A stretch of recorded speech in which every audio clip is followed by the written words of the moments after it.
Olá pessoal, bem-vindos de volta ao nosso canal e ao nosso desafio das súmulas. Nesse vídeo a súmula 275 do Tribunal Superior do Trabalho, que diz respeito à prescrição no caso de desvio de função e também reenquadramento. Tá? Já antecipo aqui que eu não vou aprofundar tanto no tema da prescrição total e parcial, porque esse é o tema específico da súmula 294, que está chegando, está logo ali, estamos vendo ela logo ali, está no nosso horizonte, se o bom Deus permitir, em poucos dias a gente vai chegar nessa súmula. E aí eu vou aprofundar um pouco mais nesse tema, tá? Aqui então eu vou dar a abordagem mais direta com relação ao tema do desvio de função e reenquadramento. A súmula está aqui na tela e ela se divide em dois incisos. O inciso primeiro fala assim: na ação que objetive corrigir desvio funcional, a prescrição só alcança as diferenças salariais vencidas no período de 5 anos que precedeu o ajuizamento. Muito bem, qual é a situação aqui do inciso primeiro? É aquela situação, e antes de explicar aqui a situação, eu tenho que passar aqui para vocês a redação nova, que é a redação pós-reforma, pós-lei 13467 de 2017, do artigo 461 da CLT, parágrafo 2º, parágrafo 3º, né?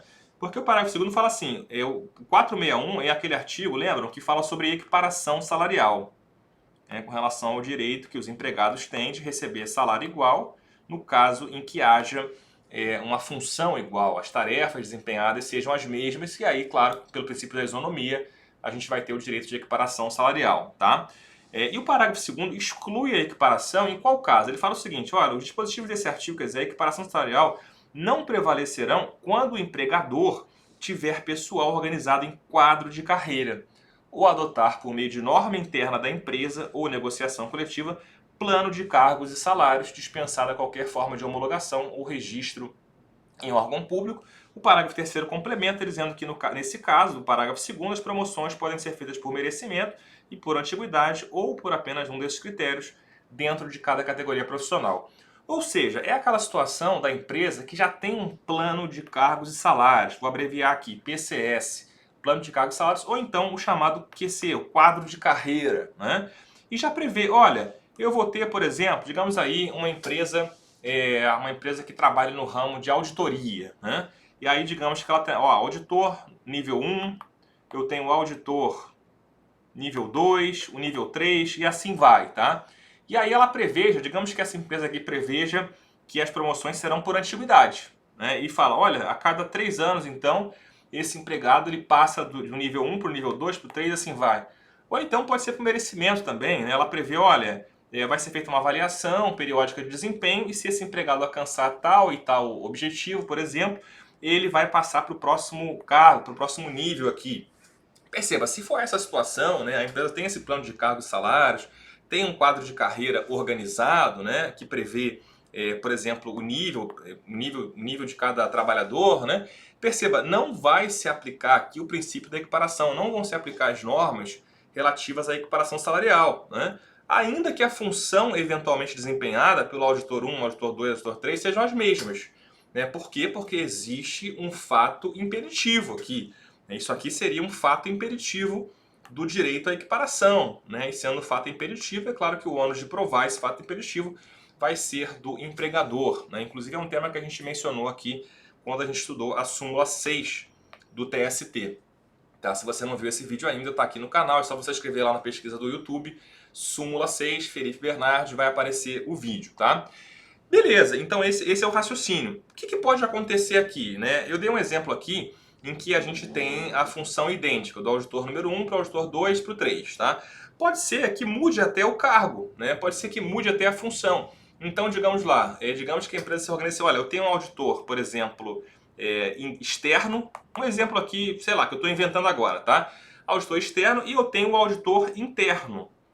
São dois cargos diferentes, são duas funções diferentes e as atribuições deles são diferentes. Em vez de ser auditor 1, 2, 3, ele tem auditor interno e auditor externo, por exemplo, tá?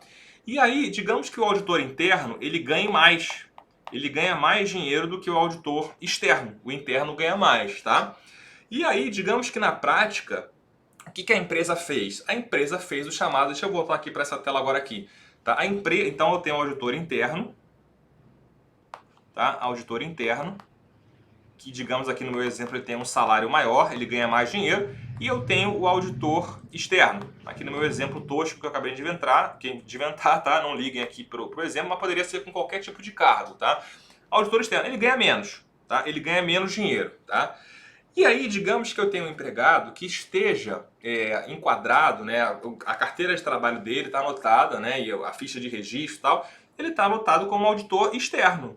Tá? E aí, como auditor externo, digamos que ele tem um salário, um exemplo aqui, de R$ 3.000. Tá? Porque no plano de cargo e salário daquela empresa, no PCS daquela empresa, esse é o salário para quem exerce essa função de auditor externo. Tá?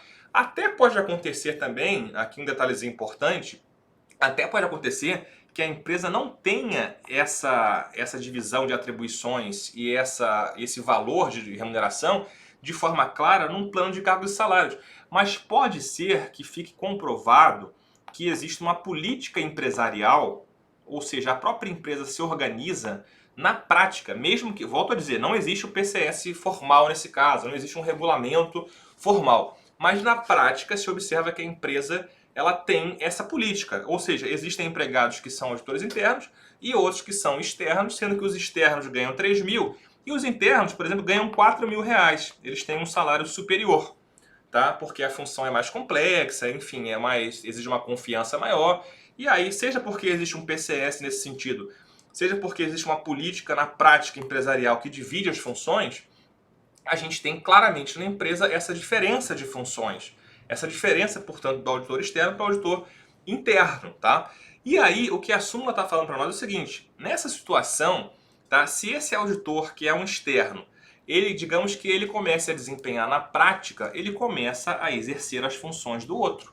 Ele começa a exercer as funções, deixa eu apagar aqui para poder limpar um pouco a tela, né? Ele que era externo, né, e ganhava menos, portanto, ele começa a desempenhar atribuições do auditor interno.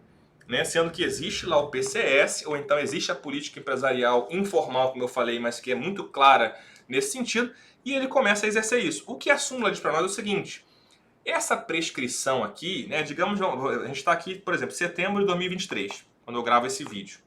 E aí, digamos que em setembro de 2023 e até, por exemplo, aqui, vamos pensar aí, mais de 6 anos, tá? Ou então eu vou retroagir para ficar mais fácil aqui o raciocínio. Digamos que desde 2017, em janeiro, por exemplo, esse empregado ele começou a exercer funções de auditor interno. Apesar de estar enquadrado formalmente na sua carteira, no seu registro de empregados, como auditor interno, como auditor externo. Ele passa a desempenhar atribuições da outra função, tá? O que vai acontecer aqui? Eu tenho, nesse caso aqui, que é uma figura que é muito confundida. As pessoas confundem muito, tá? Acúmulo de função, desvio de função, tá? E até futuramente, se Deus permitir, a gente faz um vídeo aí sobre acúmulo de função também, tá? Mas aqui, sim, nesse exemplo que eu estou dando, eu teria a figura do desvio de função, né? Porque ele foi deslocado para uma função que teoricamente ele deveria ganhar mais, porque existe o plano de cargos e salários, só que ele continua recebendo o valor inferior, da função inferior, tá? O que a súmula fala é o seguinte: aí digamos lá, em setembro de 2023, esse empregado ajuiza uma reclamação trabalhista. E aí o que a súmula fala é o seguinte: a prescrição aqui é uma prescrição apenas parcial. Por quê? Porque esse empregado aqui ele vai poder pedir as diferenças salariais dos últimos 5 anos. Dos 5 anos anteriores ao ajuizamento da reclamação trabalhista. Ah, mas o deslocamento dele para outra função começou lá em 2017, em janeiro, portanto já tinha mais de 6 anos, né? Será que não tem a prescrição total? Não, e aqui o TST fala muito bem. Então o TST fala muito bem aqui que essa prescrição no caso de desvio de função é uma prescrição que vai ser apenas parcial, né? Porque perceba, aqui eu tenho uma renovação da lesão mês a mês. Tá? O que interessa aqui para nós é o seguinte: essa lesão, cadê aqui a minha caneta que não está saindo? Ah, tá, que eu estou com a borracha aqui. Então aqui acontece o seguinte: eu tenho aqui nesse caso a renovação mês a mês da lesão. Como assim? A cada mês que esse empregado exerce na prática a função de auditor interno, mas ele permanece enquadrado como auditor externo, a cada mês ele tem uma lesão. Porque a cada mês ele teria o direito de receber os 4 mil, mas está recebendo os 3 mil. Tá? Então, portanto, por ser uma lesão sucessiva, uma lesão que vai se renovando, todo mês eu vou ter uma renovação daquela lesão, a prescrição ela só vai alcançar os últimos 5 anos, contados do ajuizamento, né? Os últimos 5 anos retroativamente ao ajuizamento da ação. Tá? É isso que vai acontecer. Então, aqui no meu exemplo, se ele ajuizou a ação em setembro de 2023, ele pode cobrar as diferenças decorrentes do desvio de função a partir de setembro de 2018. Muito simples. As anteriores ele não pode porque estão prescritas, tá? Mas o direito dele de receber essa diferença se renova mês a mês. Então esse que é o raciocínio aqui da súmula. Maravilha? Isso com relação ao inciso primeiro. Com relação ao inciso segundo, é uma situação diferente. Por quê? Porque no inciso segundo, perceba que no inciso primeiro, qual o pedido aqui? Diferenças salariais. Ele quer só aquele valor que mês a mês, volto a dizer, ele tem o direito de receber essa diferença. Agora, no inciso segundo é o seguinte, em se tratando de pedido de reenquadramento, a prescrição é total, contada da data do enquadramento do empregado. Aqui é o seguinte, vamos pensar aqui que a empresa tem uma norma interna, um regulamento, por exemplo, ou até uma política empresarial, também valeria esse raciocínio aqui, que fala o seguinte, olha, a cada 5 anos, digamos aqui, esse empregado ele vai mudar de função. Então ele entra como auditor interno, ou melhor, como auditor externo, né, que no meu exemplo era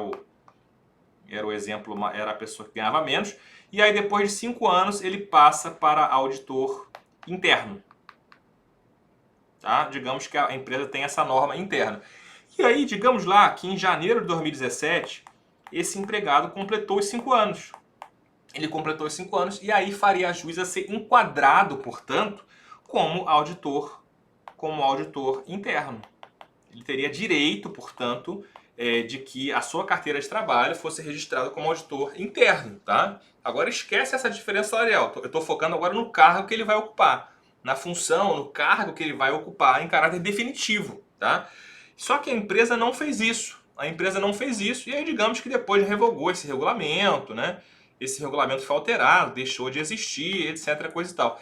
Nesse caso aqui, o que a gente vai ter? A gente vai ter nesse caso, então, a prescrição que se chama de prescrição do fundo de direito. Do fundo de direito. Ou seja, o próprio direito de ser enquadrado aqui, que é um direito que não está previsto na lei, é um direito que é previsto aqui no meu exemplo só no regulamento, então quem prevê o enquadramento aqui é o regulamento da empresa, a empresa descumpriu o seu próprio regulamento, o seu próprio contrato. Não está previsto em lei. Tá? Se não está previsto em lei, eu vou ter a figura da prescrição total. Por quê? Porque o direito dele nasceu aqui. Quando ele fez 5 anos, pela norma interna, com 5 anos exatos, ele deveria ser reenquadrado no outro cargo, que é o cargo de auditor interno. Quando decorre aqui os 5 anos, aqui nesse momento aqui eu tenho a lesão. A lesão aconteceu em janeiro de 2017. E aí esse empregado deixou passar. O tempo foi passando, foi passando, foi passando. Quando chegou agora, né, foi passando e ele continuou no outro cargo, que era o cargo de auditor externo, enquadrado formalmente nesse cargo. O regulamento foi alterado, foi revogado e passou a prever que não tinha mais essa diferença, por exemplo. E aí, o que aconteceu aqui? Quando chega em setembro de 2023, esse empregado percebe, opa, lá em janeiro de 2017 eu tinha o direito de ser reenquadrado em outro cargo, que naquela época seria o cargo de auditor interno. Tá? Será que nesse caso ele pode fazer esse pedido aqui? Não. Por quê? Porque aqui, como eu teria mais de 5 anos, digamos que a dispensa dele aconteceu aqui em setembro de 23, tá? O que vai acontecer aqui? Ele pode reclamar, ele pode pedir em juízo qualquer situação que aconteceu a partir de setembro de 2018, os 5 anos anteriores ao ajuizamento da ação, supondo que ele foi dispensado em setembro de 2023 e já ajuizou a ação, digamos, no dia seguinte, também em setembro de 2023, tá? Ele pode pedir qualquer situação que tenha acontecido a partir de setembro de 2018. Se a situação, o ato único, portanto, que deixou de enquadrar esse empregado na função que ele deveria, no cargo que ele deveria, aconteceu antes disso, aqui no meu exemplo em janeiro de 2017, eu tenho a prescrição. Ele não pode pedir o reenquadramento, ele não tem direito mais de ser reenquadrado para a função que o regulamento na época previa. Né? Por quê? Porque houve a prescrição do fundo de direito, houve a prescrição total. Tá? Então perceba, uma coisa é ele postular a diferença salarial. A diferença salarial que decorre do desvio de função. Né? Para isso aí eu vou ter a prescrição parcial, porque a cada mês em que aquela situação vai se repetindo, ele tem o direito de receber a diferença do salário. Outra situação é o reenquadramento, porque o reenquadramento é um ato único. A lesão ela aconteceu naquele momento específico. A lesão não se renova. A lesão aconteceu naquele momento e aí, por acontecer naquele momento, a prescrição vai ser total, né? Ato único do empregador. Beleza? Bom, volto a dizer, essa é uma súmula que é uma súmula complexa, tá? E é uma súmula cujo entendimento vai ficar mais facilitado, vai ficar mais claro para nós quando a gente chegar na súmula 294, em que a gente vai poder aprofundar mais ainda aqui a discussão de prescrição total e prescrição parcial, tá? Então eu vou até deixar aqui a sugestão, né, para que vocês continuem acompanhando o nosso projeto, claro, e quando a gente chegar na súmula 294, eu vou fazer menção a essa súmula 275, porque são súmulas que são interligadas, são súmulas que têm temas diferentes, mas que são súmulas interligadas e que é interessante que a gente estude também em conjunto. Beleza, minha gente? Se você está até aqui comigo nesse vídeo, deixe seu like, se inscreva, comente também aqui na aba de comentários, compartilhe com amigos e colegas, para que o nosso projeto possa continuar crescendo. Isso ajuda muito aqui o canal a crescer, a continuar crescendo e continuar ajudando e alcançando mais pessoas. Grande abraço e até o próximo vídeo.